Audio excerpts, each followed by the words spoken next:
We have been in a spiritual decline. The same as what Paul writes in his letter to the Romans.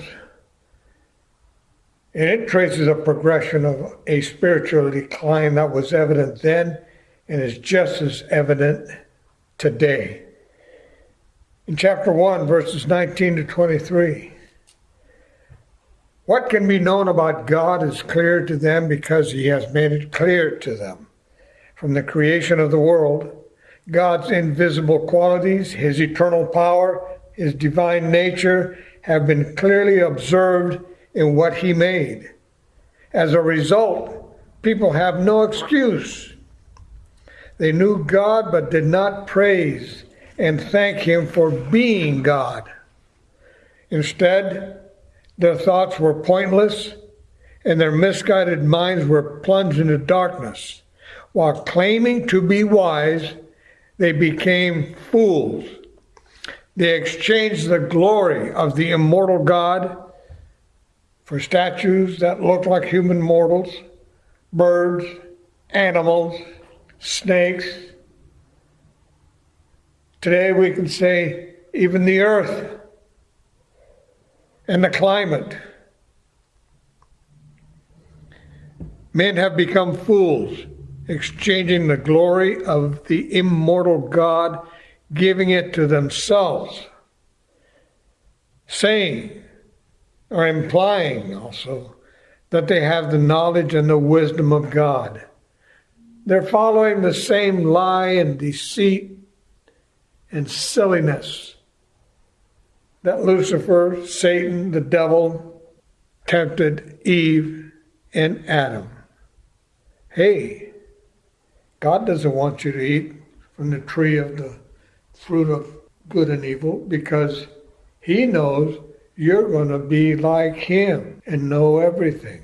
They and people up through today have bought that hook, line, and sinker.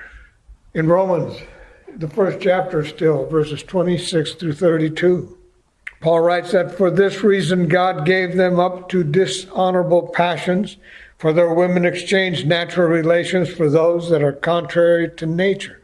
And the men likewise gave up natural relations with women and were consumed with passion for one another, men committing shameless acts with men and receiving in themselves the due penalty for their error. Hey, just go back to the 80s, HIV, AIDS, along with the other venereal diseases that you could catch.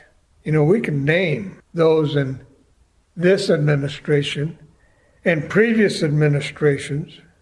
We can name other public officials that are homosexuals and marrying each other, men with men, women with women. He continues, and since they did not see fit to acknowledge God, well then God gave them up to a debased mind to do what ought not to be done. They were filled with all manner of unrighteousness, evil, covetousness, malice. They're full of envy, murder, strife, deceit, maliciousness. They're gossips, slanderers, haters of God, insolent, haughty, boastful, inventors of evil, disobedient to parents, foolish, faithless, heartless, ruthless. Though they know God's righteous decrees that those who practice such things deserve to die, they not only do them, and listen to this, but give approval to those who practice them. And here you can place the current president. They approve. Other public officials, left and right commentators in the news who say, well, what they do is their business and they can do that. They're given approval.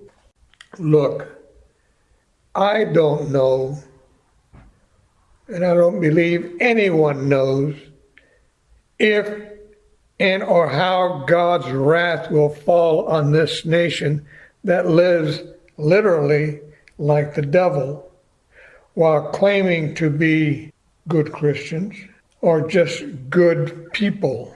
But one thing is certain. As the events now in the Middle East progress, the time on the eschatological clock is getting shorter, much shorter, as each day passes.